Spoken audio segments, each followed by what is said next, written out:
मछरी के रसवा में केकरा के डूबा होता भंवर घूम लेते हैं। ले जे मछरी के धारी हो धरी मछरी के धारी करई गरम रोटिया ये बोए राजा जी। ए राजा जी अब दशहरा खत्म बा ए खातिर औरत कहत तरीका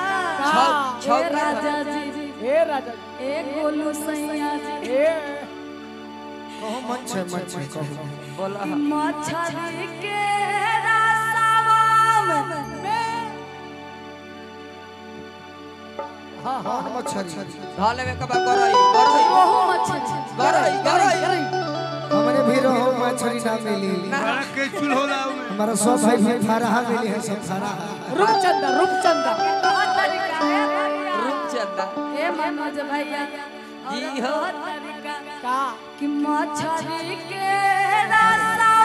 में आज गरम रोटिया खियबो राजा जी। ए राजा जी आज खियबो राजा जी। और सुनी छन के सारी से तारी पियबो राजा जी। सारी से तारी पियबो राजा जी। छन के सारी से तारी पियबो राजा जी। छन के सारी से तारी पियबो राजा जी। आखरी हो हमारे यारा मनवा तू एक बेर बात कर लेगे आखरी हो हमारे यारा मनवा तू एक बेर बात कर लेगे आगे सुना यारा हो धरती पटना में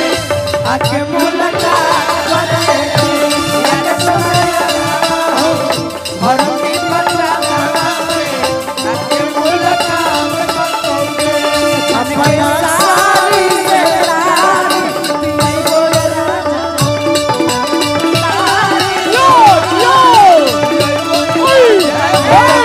औरत आगे और कहत तरीका दशहरा बीतला के बाद भूत मत बनो औरत कहत तरीके राजा जी। भाई कैसे बात मिलल ए मनोज भैया बात के गौर से सुनो आगे का कहत तरी का औरत कहतरी ए राजा जी ए राजा जी। रउआ जब खट के आई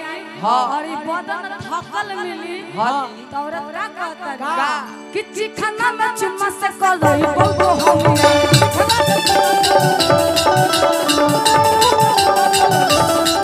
और कि कवन न कमी करी राजा तोहर बनिया राजा तोहर बनिया राजा तोहर बनिया हो तोहर बनिया चिखना में चुम्मा से करई बोलबो हनिया कमी करी राजा तोहर बनिया ए दलिया आगे कहत तारी मनोज भैया का और पी के लुरा का बाता पियबे ना करी आगे उठाई राजा जी। ए राजा जी आ जाई बदनाम करबे ये हमारा अपन गाना है गोलू जी। गाना तहार हो ऐसे काहे करता आओ हटी मनोज भैया बोलू जी आ जाई मनोज भैया ये ना कल के भाव चाहे आज काय का करत तनी हां रउआ से कहे इनकरा से कहे कि ना देना हाला कर बताओ देखा पी के लुढ़ा कवता तो आज उठाई राजा जी। ए बोलू राजा जी कि पी के लुढ़ा कवता उठाई राजा जी। छन के सारी से तारी छन के सारी से तारी पियबो राजा जी। छन के सारी से तारी पियबो राजा जी। छन के सारी से तारी पियबो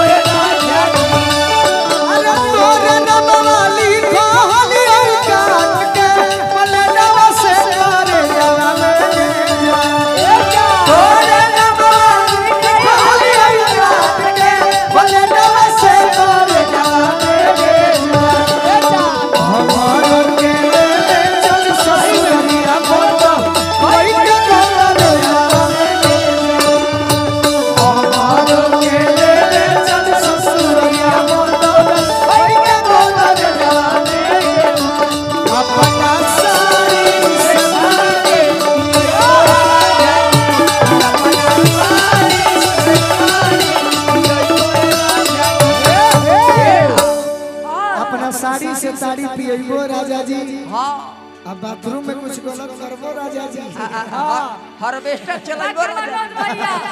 आगे औरत बहुत तरीका कौन काम रहे कौन डाला में धान गिरेबो राजा जी ए राजा जी गोलू राजा जी मैं पूरा फेंक देनी आगे बहुत तरीका मनोज भैया हां बाबू एने ध्यान रखी राउर निगाह हमरा तरफ रउए तो सपोर्टर है चापुर गुड्डू यादव जी की ओर से 500 रुपया से दान मिला का भइल आगे का भइल का भाई जल्दी बोल का कि मुंह में खियाइबो राजा का निकाल के औरत बहुत तरीके राजा जी ए राजा जी सब ए रोहू के मछली में तरीका कांटा लमहर लमहर होला होला रउआ अपना हाथ से मत खाई इतना कोमल हाथ बा इतना नाजुक हाथ बा रउआ अपना हाथ से खाई तो मछली के कांटा गड़ जाए लखन जी के हाथ खिया दी ए आदिति हां उड़ंत में रेहू गोलंत में ओल हाँ जी कि मुंह में खिया पूरा जटा निकाल के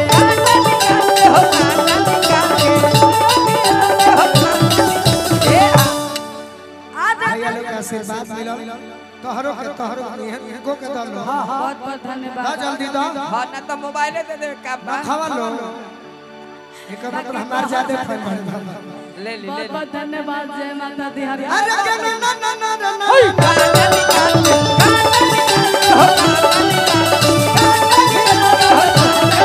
औरत बहुत तरीका चला मीठा मीठा ए राजा जी मुंह में खिया बोरा जटा निकाल के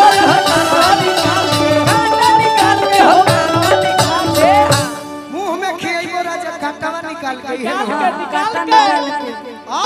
अब कवन न कमी तोहर करब ख्याल के